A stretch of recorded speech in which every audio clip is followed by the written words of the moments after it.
I always knew they couldn't make the books scene by scene as written. We'd have had 12-hour-long films.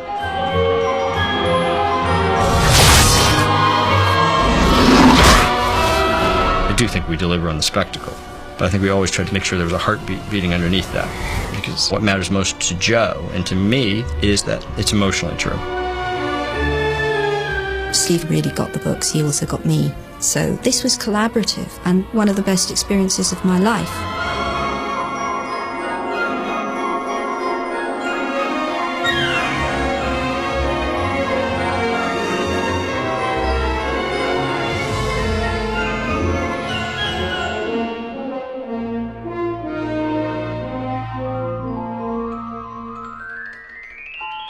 So we met for the first time in 99, Yeah. I think. Yeah. Can you remember that? Yeah, I remember it, pretty explicitly, because it was, I had some nerves in meeting you because I thought, that I was the Yank that you thought was going to destroy your baby. Correct, and that's exactly what I thought, yeah. And I was very keen on, in some ways, trying to communicate that to you, and I thought the best way was, to somehow have someone tell you, to take a look at my previous work, and I clearly wasn't going to pander to an audience, but I remember being very impressed by you, seriously, that you... I was terrified.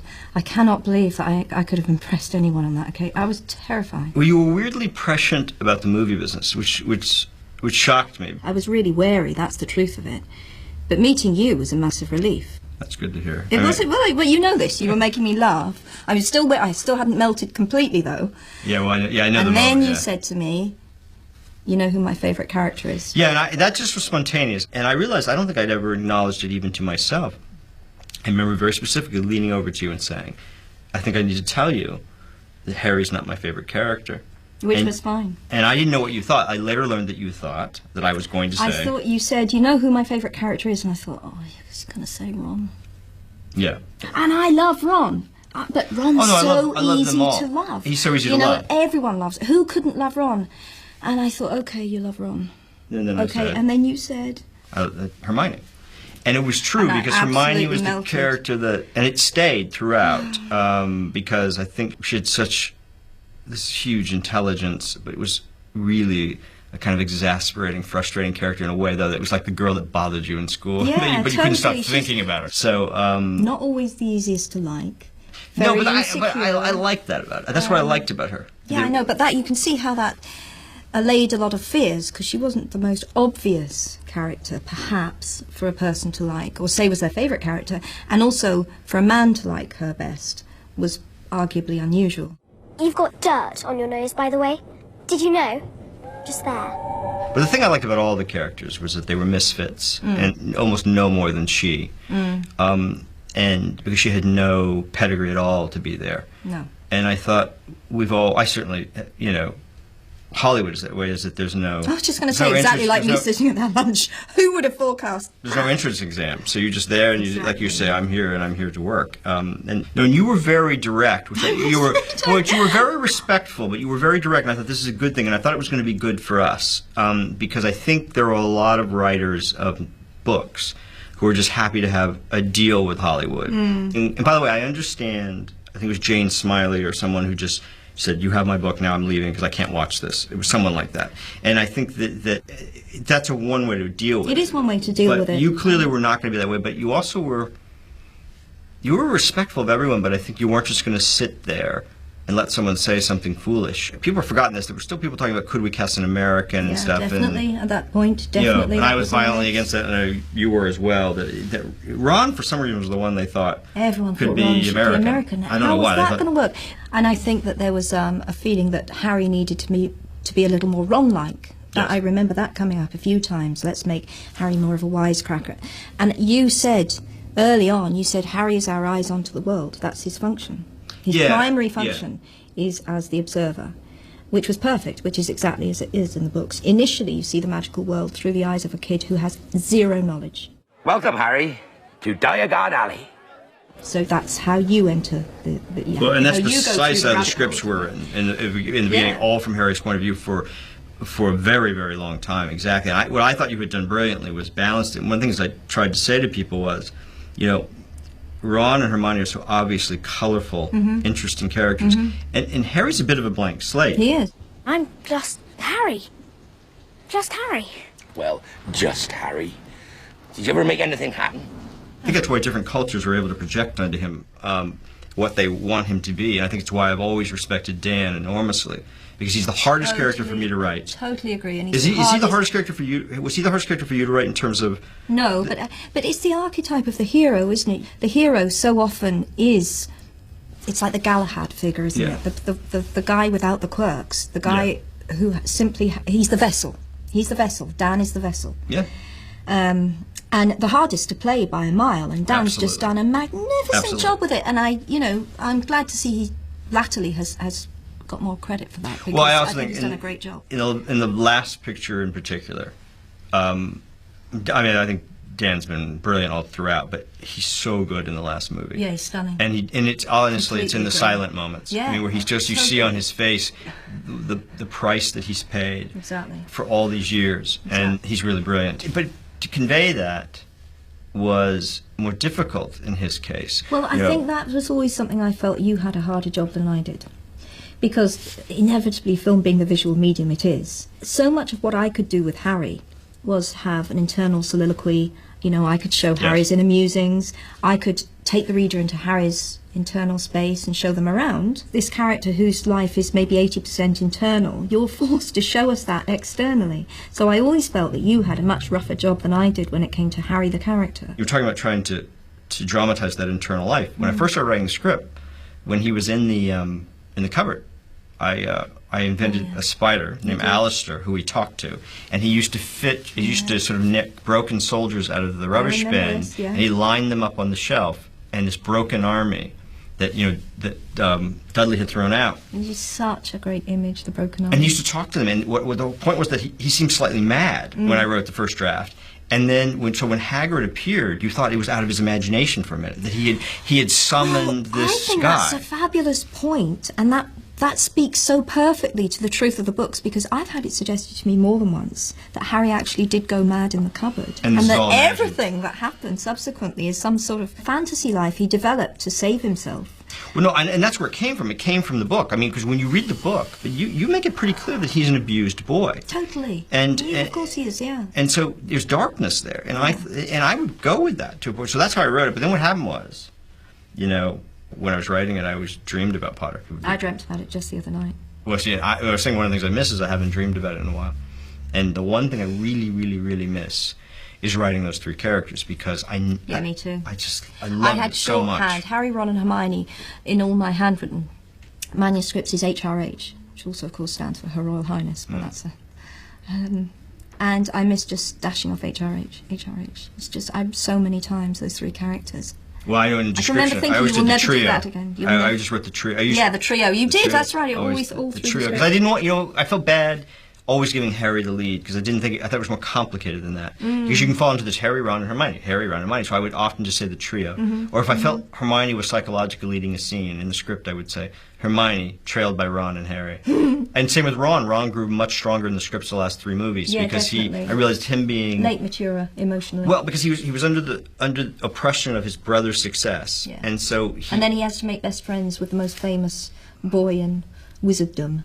But his family and him being from a wizard family gives him an edge over both Harry and Hermione at a certain point, and his instincts are sharper than theirs. Yes. So he became a really wonderful character to write, and Rupert's so brilliant at playing him. I think we so underestimated Rupert, how he plays that character. He's a genius. Dad, what's that for? It's no joke. I'm in love with her. All right, fine, you're in love with her. Have you ever actually met her? No. Can you introduce me? And I don't think Rupert ever felt the slightest bit of angst. He just walked onto set, it seems to me. I mean, that's true genius, isn't it? Knocked it out brilliantly, went back to his dressing room and played darts for a bit. He dramatizes it in a way that's just so human. He's so real. Totally. And then he's not a clown ever, and that's what I like about him. Never a clown, but then it turns out he can play drama brilliantly as well. Oh, because all the darkness that suddenly erupted out of him was phenomenal. No, I love Rupert. I think he's amazing. Yeah, I'm still here. But you two carry on. Don't let me spoil the fun. We should talk about the emailing. because I mean that's how we worked. Well, there was some of it was time difference. You also were, We were 12 hours apart. and we're writers, so it was a And bit we're like writers. having letters back and forth, but Yeah. just faster. Yeah, I mean, I think for me, it was just simply I didn't know how it would work. Looking back, within the last few months, I realized that in a way, writing this was a bit like being Bob Woodward and All the President's Men, and instead of meeting in a garage, I would meet deep throat in cyberspace, which was you, and I'd say, and you would say, instead of follow the money, you would say sort of follow the character. And it was like that. You would say, follow the character, it'll lead you Yeah, well, there. for me, character is everything. Me too. Everything. But I remember we had that was the emailing thing was, like it was very easy to email you. And I once asked her, I think, about Ron's uncle. I said, can you tell me a little bit, because I've got to reference him in dialogue. And I got back like 5 pages about Ron's uncle, and you don't put none of it's in the book. About that. No, it's fascinating. I thought, oh my God. I mean, this is like, what do you not know about this world? Because I always said the thing about Dragon's Blood. I asked you, because I thought, all writers have done this. They say, there's 10 uses for cooking oil. They have no idea what the 10 uses are. They just think it's a cool thing to write. So I email you, like, what are the uses for Dragon's Blood? Literally, 20 seconds later, oven cleaner. I mean, it's like all this stuff. I'm like, oh my God, you know, you really know. So it was. What was great about that, though, for me was, it was weird because in a weird way that confirmed whether I was going right or wrong, and it was. You often would say, no, you're right, you're fine. And then, but there was that all the President's Men thing. You would just nudge me. Dobby was one of the big ones, but yes, Dobby. Now you like Dobby, don't you? No, I mean what happened with Dobby was quite the opposite. That was an example where I don't want to get off the email thing, but that was an example where the films affected me because, and I don't hold this against anybody. When I saw Dobby realized on screen the first time, I was not happy. That's interesting. And I thought this is not good enough. It looks fake. I said so when he came back. For Goblet, first draft, I put him in the shadows. He was literally underneath the Great Hall. I mean, you never saw him. And you said, I remember you like, this is all fine, except that you. Why is Dobby under a cushion? Yeah, because he might be significant. I remember you saying, typical understatement. It's possible he will play a significant part. Yeah, I remember. So I brought him back, and then now it shows when the guys are given the tools as they were the final time around. What they can do with him, and because now can't even imagine leaving Dobby out.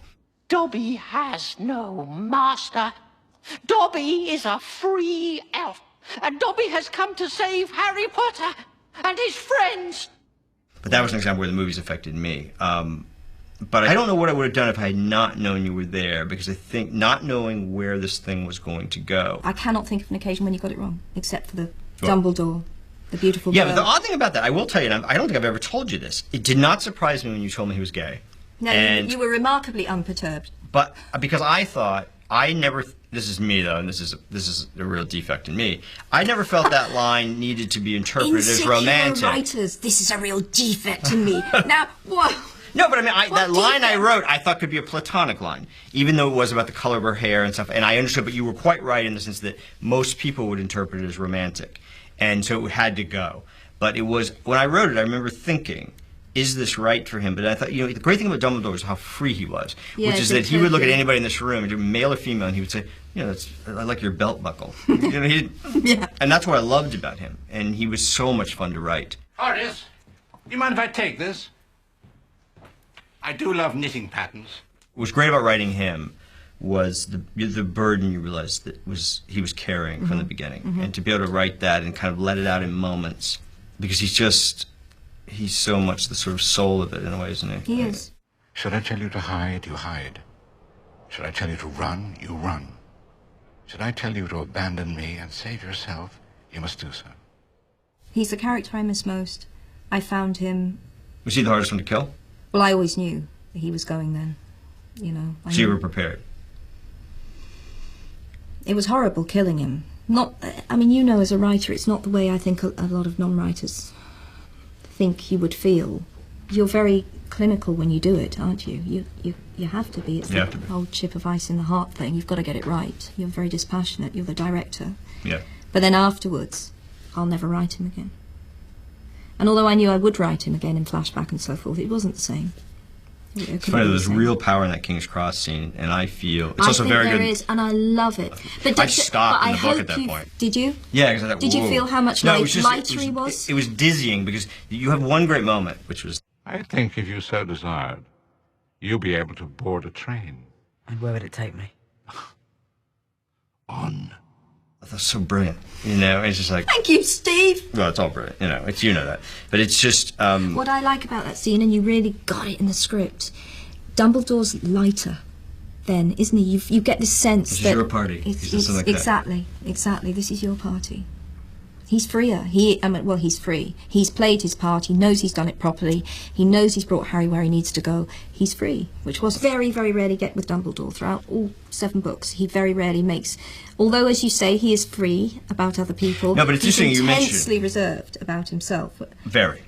And it's always done with humour and flippancy. He talks about himself. Well, it's what's brilliant about the Aberford thing, which is that he says, "Do you really know my brother? Yeah, well... Did you ever mention me? Did you ever mention..." Exactly. And Harry's sort of... Yeah, now you mention it. Because I actually wrote a moment in the scene with Aberford before they enter Hogwarts Castle where Aberford keeps pushing Harry's buttons. And he says, "Why do you believe my brother? Why do you believe my brother?" And he says, "Because I have to." Well, yeah. He screams at him. He says, "I have to. Because if I don't know who I am." And what you realize is that in a way Dumbledore had molded him. Yeah. And so, you know, but I think everyone was sort of uncomfortable with that except me. But it's in measure of, I think, the dimension of the characters. I think you and I are crueler. Crueler, yes. Oh, yeah. Especially, I think, emotionally. We're very similar in that, but we were more comfortable with, with coldness, I suppose, a certain coldness. Yeah. But some people do find that very unattractive. My own sister, you know, there were times in reading the novels, I remember when Hagrid goes underground after it's discovered he's a, and this is in the parlance of the book, not mine, a half-breed, effectively. Yeah. And she says to me, "Why didn't Dumbledore go down sooner? Why didn't he go and see him?" And I said, "Well, you know, you've got to back off, let people learn their own lessons sometimes. He's so detached, he's like you." Well, there you go. But I think it's why, it's odd, I think it's why children respond so. And I think so when they read these books, it seemed it had more than a little whiff of reality. I think they know the world's a hard place, children. Yeah. Well, childhood is the reverse of warm and fuzzy. My childhood wasn't warm and fuzzy. The playground is a brutal place. No one asked your opinion, you filthy little mudblood. It is Lord of the Flies. The playground is Lord of the Flies. So many Potter readers I've had this conversation with. So many of them saying it gets better. It's really true. The adult world is much really kinder. Well, what people don't realize is that a lot of people, you know, I think, as you said, you know, your life story became more Dickensian with each passing years. The books became more successful. You suddenly you were a streetwalker, you were a heroin addict. I mean, but the truth is, you did not have it easy, and it is a remarkable story. And you were writing them in coffee shops, and you were, you know, imagining them on trains. And there are young people like that who are feeling, you know, that things are not going their way, and what they can do is they can sort of come out of it, and you've proven that. I mean, and I think the characters in Potter, what always sustained to me the books was that they're really rich and they feel real, and the dimension of them is extraordinary. But not knowing where this thing was going to go was unnerving. At the other end, but it's funny. I actually sort of enjoyed chasing the end. And I think it was easier to do because of what you said earlier, which was that I always felt your primary concern is character. Completely. And things like, it's not what talents you possess, it's what you do with them. And those are the notes you're trying to strike. You got that really, really early on because I remember you saying to me, maybe around about the time of Azkaban, yeah, the magic's fun. Got to strip that out of the way. The reason that people like the books is the characters. Yeah. And I think that's completely I think the best ideas for both the books and the films are, and look, by the way, going back to the first day we met, this was the moment that stunned me. I remember you saying, you know, I know the movies can't be the books. And I said, really? And you go, because I know what's coming. And she says, you're not going to be able to do it. Because you were really sort of doing Goblet of Fire at that point. And you said, it's not going to be possible without the movies being 8 hours long. And I thought it was so prescient. And I forgot I said that. And then you said something very specific. You said, look, all I ask is that you be true to the characters. Yeah. And I remember saying that, yeah. And I think the thing, what happened for me was, and it was not anything that you did, it's what the world did, which was that what happened was what brilliant text became sacred text. And I think... Which is not an easy position to be in. No, because Alistair was gone, and for the most part the Broken Soldiers were gone. And it also was because when Chris came in, and I understand Chris wanted to have great fidelity to the text, and it came out of enthusiasm. but it was harder than to improvise. And I'm not saying that was the wrong decision. I'm just saying that I think by the time that Alfonso came along, we had to. Everyone had, yeah. We had to change a little bit because as time we went couldn't on, do it. people had more confidence. I think that as the series went on, though, I think that you were given more latitude to improvise, as you say, and I think that was great for the films. Well, you would always encourage it, though. You would always say... This is the irony. Everyone always assumes I would say, don't change a word! But actually, quite the reverse. I used to say, yeah, change it. Well, I was saying before we started this to someone that either people think you were standing there like a taskmaster, or that you weren't involved at all. And the truth is, you were always my greatest... in and out like a ghost. Well, I could have used you even more, but you were always just my greatest ally. I mean, I know perfectly well there were things that were very losable in Goblet and Phoenix if you weren't going to make the 8-hour movie. I mean, as it turns out, I said to you years previously, which I couldn't remember at all, but I knew that. Well, and that's what you were thinking, because I know you were writing Goblet at the time. Yeah, you said to me, and you knew how big it got, and the scale of it, and how it widened out. And there was just no way, and how complex the story was. So I think that's when we had to just make those decisions. That was something that's difficult in a novel that's easier in a film. Because one of my hugest challenges in writing the Potter series was, you've got this boy who's 13 years old, who I know in 4 years' time has to take on the greatest dark wizard of all time. He needs a phenomenal amount of information before he can do that, and he's trapped in a boarding school. So the books became broader, if you like. I know they also became longer, because I had somehow to move Harry outside that school and give him access to places and people he would not normally have come into contact with in school. You were training him up, in a sense. I had to, so I had to take him to the Quidditch World Cup. I had to take him into the Ministry of Magic. This is what bulked up those books 4 and 5. He had to go and make some contacts and see some stuff that he couldn't plausibly do at school. Otherwise, you get the Power Rangers, where the forces of evil attack only within about a square mile. Yeah. No, so that was my challenge. The world becomes very big in Harry. It expands. And it keeps in expanding. the novel, that was a logistical problem. In the films, it was a bit of a gift, because you got to do these fabulous locations, and you could convey so much just visually. Just you, in 30 seconds of well-written script, you could say what it took me 3 pages to tell the reader. Do you know what I'm saying? Yeah. So it swings and roundabouts, and I know that we both have particularly tortuous memories of Goblet of Fire. Yeah, I mean, it was never easy in a way, but because I think what's so special about the books is the detail. And so I always sort of endeavored to put the detail, and when I say detail, I mean, I always felt the small magic was often more evocative than the large. But I think I remember when it got to Goblet of Fire, when Chris had ambitions to do all of the movies, he and I had talked at some length about Goblet of Fire being 2 movies. The thing is with Goblet, the things that we lost were not necessary to the central plot. I know there are things in both Goblet and Phoenix. I'm going to defend all of the other books to the hilt, but in both Goblet and Phoenix, there was stuff to lose. I know it. The thing that I slightly regretted in Goblet was Spew, Hermione's mad campaign to liberate the house elves, who actually didn't want to be liberated, because I wanted to explore the fact that there was endemic injustice in that world, and it gave Hermione a dimension that she hadn't quite had hitherto. She was this quite shrill, I think very plausible, and I speak as one who was Hermione-ish, a bit of a goad, a swot. But this was about something else. This was quite altruistic. She was the first one to show political awareness, and Ron, who has always taken this completely for granted, that's how it is, they work for us, this says something about Ron, who's actually a very sympathetic character, but has always assumed that was just. But it's great. It's a great tension. It's a great tension between the 2 characters. But where did it lead? Well, I suppose you could argue it led kind of in a convoluted way to Dobby's death. Dobby is happy to be with his friend, Harry Potter. It gives that some flavour. Well, you do a lot of that in the books. You set things up very early, and they pay off 3 or 4 books later. I wanted the reader, maybe the younger reader, to understand when Dobby chooses to die that way. Wow, he's from an oppressed minority, many of whom wouldn't have even chosen not to do their domestic servitude. So wow, what a great guy Dobby was. I feel, that was so. I suppose there was a lot of that in there. Goblet, talk about Barty Crouch. Bartemius! Not trying to lure Potter into one of the Ministry's summer internships, are we? Last boy who went into the Department of Mysteries never came out. that story I must have spent 3 or 4 months trying to make dramatically comprehensible on screen. And so every sorry. time I did it, everyone, I am so sorry, Steve, because I handed you a problem that had tortured me.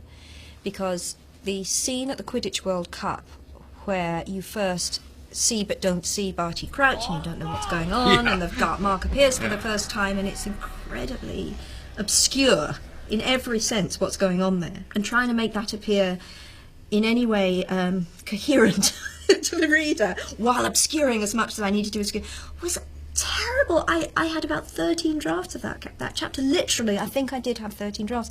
And then, instead of saying, wow, this isn't, maybe this is too complex, I just said, there you go, you do it.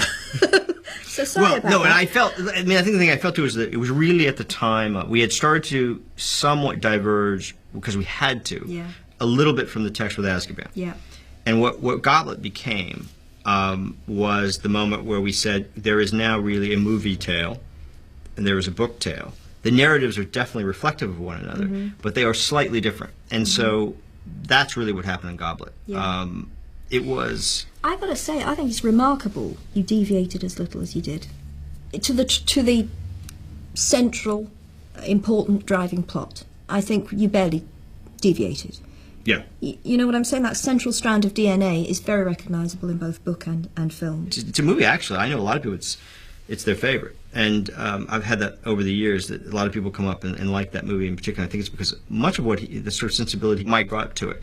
The interesting thing about Mike Knowles is he was English. So he sort of, without even trying, I think got the school thing. I think you feel that. I mean, you totally feel that in the movie. Mike nailed the Yule Ball so perfectly. I've been told that a few times. I love that. That's one of the highlights of the series for me, is the ball scene. I couldn't improve on it in any way, shape or form. Visually it was perfection. The performances are stunning. It's pacey, because that could have brought all of the action to a halt, couldn't it? It could. Absolutely. Pace is such a problem with the films, I know, because in the book I frequently gather my characters together and they'll sit down and have a conversation for 3 hours. You don't do that so much. Well, you also do this thing which used to drive me truly insane, which is that a chapter would end, and then the next chapter would begin. Over the next 3 months, not much happened to Harry. I'm like, wait a minute, but now it's winter, or now it's spring, and I'm like, oh, do a montage, come on. Well, that's right, yeah, because I hate that. I mean, I hate that thing of, you see the dissolve, and like suddenly, here comes the spring flowers, and because directors look at you like you're mental. But we haven't mentioned David Yates. The two things are great about David, which is that most directors, if there's a conundrum, and on a Friday you're talking about it, he says, I'll think about it over the weekend. You think about it, let's talk on Monday. Well, most directors don't think about it at all over the weekend, and they expect you to figure it out. David Yates actually thinks about it over the weekend, and they ruin, his wife's weekend thinking about it. So you come to him and say, I think I figured it out, and he has figured it out, and you're like, Jesus. This guy actually works. And also he's eerily good-natured, which I am convinced cloaks an absolute, massive hostility in some way. He's just so nice. I mean, I've never seen him not be nice. Do you not think that may say more about you than about him, sure it does. Steve? It does. But I mean, you have to admit, such a nice guy. He must be evil. Is he not just too nice? I mean, come on. He is. He's in the film He business. is. It's not possible. He's a wonderful guy. He's really wonderful. He's a really wonderful guy. Yes. The one thing is, and I will say, it is the material. Again, I would just say that it has attracted not only the greatest acting talents, it's attracted remarkable directors. I do think, Alfonso had a great deal to do with that. I think when Alfonso agreed to do the third one, it was sort of like sending a message through the industry that he thought that it was worth his time, something he wanted to spend time on, and because they are 2.5 year enterprises, and we've been very lucky that way. It's a big deal. I mean, when you look at what the director has to juggle on Potter, it's staggering. I can remember following Chris around, having a conversation, watching him running to test some pyrotechnic effect, running over here to check something going on. And Chris is built for that. Running back in to finesse something on the script. It's just and the physical scale of everything he's expected to manage, plus a cast of at times 200. Insane. But all of us on the movie said we're enthusiasts. I mean, we love the material. I don't know anybody who worked, in the primary group that didn't love the material. No one did it for like a job. My God, I used to come away from Leavesden virtually every time, thinking, I had an idea on a train. And now 250 people are excitedly showing me latex goblins and remote control giant spiders, and they're just building a ministry of magic. I mean, it was unbelievable. And I felt the pride I felt just that group of people were assembled, because I had an idea on a train in 1990. Can you imagine? And it was phenomenal. It's hard for even me to imagine that. I mean, it must be extraordinary. Great people. What's remarkable about it, like, there's a moment in the last film which I think sort of embodies, like you were talking about, all these people basically living and breathing what you did, and this where the dragon breaks through the roof of Gringotts. It pauses. It breathes in air through its nostrils, because it's like a bouquet of roses, because it's been in this musty confinement for decades. Mm-hmm. And it's just a small moment. There are moments like that throughout the series. So much to me, because in the first book, when I wrote, they say there are dragons guarding some of the high security vaults, and because I can't just write that and not think about it, this is back in 93 or something, I'm writing this, I'm thinking, God, you're keeping a dragon down there, that's a winged animal, that's not right. So I got my chance in 7 to do this enormous set-piece scene in the book where they free, and it's sort of bringing to light, literally but figuratively, all the injustices in that world. That's what they're doing. Harry enters this beautiful world glittering with jewels and gold and Gringotts, but it hides ugly stuff. It was a metaphor for me. But when I wrote that scene, I'd always sort of kept my powder dry through the series and the books. I'd never gone for the massive effect, because I knew that in 7 there were a few things I wanted to do. Obviously there was going to be the big battle at Hogwarts, but that dragon bursting out of Gringotts was major, as was the fiend fire in the Room of Requirements. Yeah. So where suddenly you really show what magic can do. No, you felt really go for it. You blast apart all the rules and the regulations. It was such fun to do. So it wasn't directly influenced by the film, but after I'd written the dragon scene, which meant a lot to me for the reasons I've just mentioned, I then thought, God, that's going to look great. Well, no, and it was like, it was one of the, actually, it's funny you mentioned that scene, because I thought that it was going to be one of the more challenging ones, specifically with, the Gimino curse. They've added the Gimino curse. Everything you touch will multiply. Yeah. And I thought, how are we going to do this? Yeah, because I really had concerns about that, and actually, it's brilliant. And it is. And it's one of my favourite parts of the movie. Yeah, but again, you have that moment where Hermione says, "That's barbaric." But I think, again, it's about this world is cruel. Mm-hmm. And it's as cruel as our world. Oh, yeah. It's a mirror image. Yeah. Yeah. And just as they can solve things that we can't solve, so they can create problems that we don't have. And that's always been the problem for Harry, that he enters this world and believes it will be an escape. And it's not. Human nature is human nature, whether or not you can use a wand. Yeah. So we've talked about cutting, but speaking about something that I never wrote, but I thought was perfect, and I loved, you know what I'm going to say. Yeah, the dance. The dance. Yeah, I mean, the dance was funny because I had the idea for it while I was writing Half-Blood Prince. I was driving home one day after working on Half-Blood Prince, and I had this idea, because a song came on the radio, and I thought, wow, what if, the radio becomes identified with Ron in Hallows. It's his way of trying to check on his family. Mm-hmm. And what if when he leaves, the radio's left behind becomes a surrogate for him, and Harry trying to emotionally reel Hermione back in? What if he stumbles on a Muggle station, and they both grew up as Muggles, exactly. And he plays the song. But it's one thing to write that, and to write the levels of it, which I'm not going to lay out, but they're very complicated. But it's nothing to play it. And one of the things I'll never forget the first time I saw it, when I saw it in New York, you could hear a pin drop, because people were scared about where it was going. And that was its intention. And that's really Emma and Dan. They communicated, and then they but all the levels. But the idea was yours, and I loved it so much. And you and I, who are violently allergic to sentimentality in any form. Yeah. And what I loved about that scene was everything you've just said. It's just on the edge of, where is this going to topple over into? Oh my God, they're not going to kiss, are they? Are they? Are they? Are they? So I'm feeling incredibly uncomfortable, borderline embarrassed, very, very moved. It's just perfect. I loved it as an idea.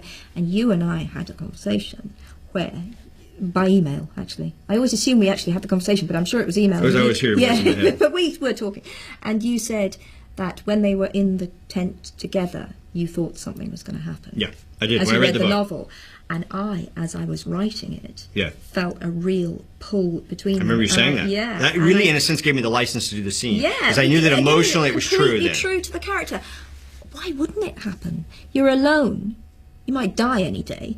Yeah. The thing that's been holding you together, I mean, Ron has always been the necessary component there, and he's gone. He's gone. And why wouldn't you look for comfort? I think it's more likely than not, except that then Ron's got to come back, and they've got to look him in the eye, and I didn't need that emotional package Well, on and I top think of everything else that was and I think it's a going on. measure of each Harry and Hermione's love for Ron that it doesn't happen. Yeah. And I think also that it's one of those things that had something happen, it would have been very weird the next day. Very weird And- the next day in a two-man tent. Yeah. And nowhere to run. Yeah. So I mean, but I think what was interesting about it was that I thought I would get real pushback on that scene. You know, in Well, the I would have past, defended you to the hilt on that because I thought it was perfect. but it was embraced, and Yeah, no right. more than it was most enthusiastically embraced by Emma and Dan. Yeah. And so that told me that it worked, and it was because it was emotionally true to what you'd written. And I think that if you follow it thematically and you're true to the characters, it's hard to go wrong if you're true to them, even if, say, the incident is not identical to what was in the book. But I want to ask you, I mean, we've talked about this a little bit in the past, but did it in any way, when the movie started to appear, did it affect your writing at all? I mean, was there in any way, were you able to kind of put blinders on and Totally not... put blinders on. I think I had such deep roots with the characters by then. 99, I was 9 years in by the time we met. Right. So nothing was going to shake that. The only person who ever... Well, actually you did, because I don't know whether you'll remember this, but I was writing Goblet, and I emailed you. We were emailing a lot during A that lot period, during that because you had a slight crisis. Yeah. I don't know if I was supposed to say that. you No, I'm just smiling at slight. you're a hard street date. Yeah, that wasn't such a good time for me. I was having a big crisis, and I remember emailing you and saying, I've got all this backstory on Hagrid. It's too much. It's going to be such a long book. Do I put it in? I remember this. And you said, put it in. Yeah. So I put it in. Can't be enough Hagrid. Yeah, that's what you said. Can never be too much you can't Hagrid. tell me too much about Hagrid. Put it in. So I put it in. So yeah, you had a very direct effect there. But with this, the only exception, actor-wise, to my sort of didn't intrude rule was Ivana Lynch, who plays Luna, and I hear her voice when I write Luna. Hello, Harry. Luna, how do you know where I was? Experts. Your head's full of them. And I even put painted pictures on the ceiling of the literary Luna's room in tribute to Ivana, because she, the actress herself, is so creative, she's so talented, and I know her well. Yeah, that influenced the real. So she influenced the real Luna. But you had you had created the character before you ever had. Oh yeah, before I ever met Because she contacted you, Ivana. and she says, "I'm like this person." Yeah. And you probably Ivana, thought initially, well, of course. she was a sweetheart. The strangest thing. This girl's writing to me saying, "I am Luna," and she was writing just lovely letters, and I was writing back saying, "Well, you certainly seem to be a lot like Luna, you know." Didn't know anything about her. Then they have this open call. They audition. How many was it? 10,000 girls. Literally, I think it was something like 12,000 people. It was extraordinary. Yeah. And then I walk into my office, and my PA says, they found Luna. I was thank Christ, that was getting down to the wire. And she said, her name's Ivana Lynch. And I nearly You've been corresponding with her. Out. I said, Ivana Lynch, that's that girl who's been writing to me. So, yeah. So she was spot on, completely spot on. But that's the kind of thing that happened in Potter a bit, I think. Yeah, it did. It all got a little weird at times, didn't it? But is there anybody else in there, in the books, that you feel, where you yourself most comes into evidence? Do you, the great truism is that you are every one of your characters, isn't it? And I think that's true of me. And that doesn't make me, multiple personalities. Just you have to feel every single that Voldemort character. side is a little scary. Yeah, I hide that well, but I think about death and dying every single day of my life, and I've never written anything, including the stuff post-Potter, that hasn't been hugely about death. So I think all the themes are things that just preoccupy me as a human being.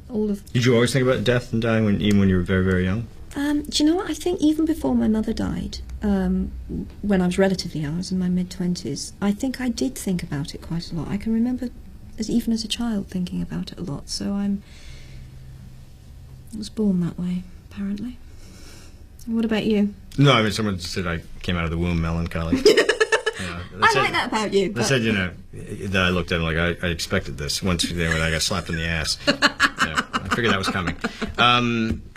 Yeah, I mean, I think it's what you said. I mean, I identify with all the characters, and I think it's why I so loved your books. You're unusually good at writing women. Yeah, I would like that on. You are unusually good. Thank you. Very unusually good, because most heterosexual male writers, in my experience, are not terribly good at writing women. I mean, I think it helps to like women, and well, they're not very good at writing women as people. Yeah, they're awfully good at writing women as manifestations of their own desire. Well, I think there's a dearth of that in Hollywood, and has been for years, and continues, which is that humor is an absence often, even among our best directors, and compelling female characters. And I think I had fairly compelling women in my life. I think I was lucky my mother was a powerful presence in my life, and I knew her value. And she's the one who introduced me to books.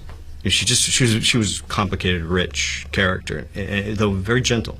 And so I like writing women. It's probably my favorite thing. I mean, I really love writing women. I love writing Luna. I love writing. You do love Luna. Oh, I love Luna. I mean, I love writing for her just because I love that. It's the most brilliant sensibility to me, which is just that. Come, Daddy. Harry doesn't want to talk to us right now. He's just too polite to say so. And I just know, it's just who she is. Yeah. She says something that's sort of rude, but so nicely. Yeah. You're like, okay, how can you not respond to that? Yeah. How is it for you the first time you see the movies? Is it strange? Is it? I feel incredibly apprehensive always.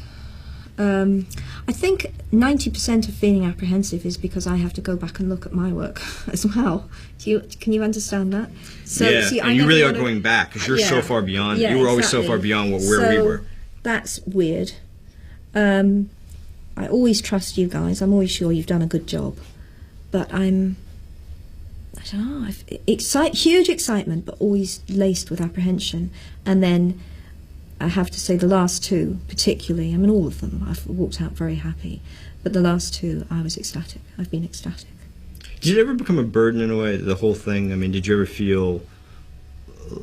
long for sort of being back in the coffee shop? I am. No. Yeah, but you can't sit in a coffee shop anymore. No, I can't. Really. No, but I mean anybody who creates longs for, I think, an audience and what's happened to you. I think they're lying if they don't. There's that two-way pull as a writer, isn't there? You want people to read it, but I think it's almost a necessary condition of writing that you have a degree of anonymity. Yeah. So that has been strange. I mean, because I know... It's the reason I haven't published. It's been a very deliberate decision. It's not there's nothing to publish. It's just I want to let some things settle before I take any decisions on doing that. And that's been great. So in the most important sense, I've got it back now, because only I know the characters that I'm working with now. It's my private kingdom again. I reclaim that. But I'm never going to lament the fact that so many people got to go to Hogwarts. It was wonderful. I see it as a liberating thing more than I see it as a confining thing. I mean, I'm constantly told, well, it must be such a burden. You'll never write anything that popular again. No, of course I won't. Of course I won't. I'm there way ahead of you. I knew that back in Azkaban. Of course I won't. But I see that as liberating. Harry Potter set me free. I can afford, in every sense, including the material, now to do what the hell I like. And if the next book I write pleases 3 people, so be it. That's okay. No, it's what a writer really wants to do what they do. And I was thinking, I'm a very lucky person. But the magnitude of it, I was saying to someone, I'm kind of desperately hoping that you're writing something that I can adapt, just because it has been really remarkable, and that rarely happens. And it was a remarkable group of people. Yeah, I have to say. God, I mean, what are the odds of it happening? I mean, that's the thing. I know, it's so true. What were the odds?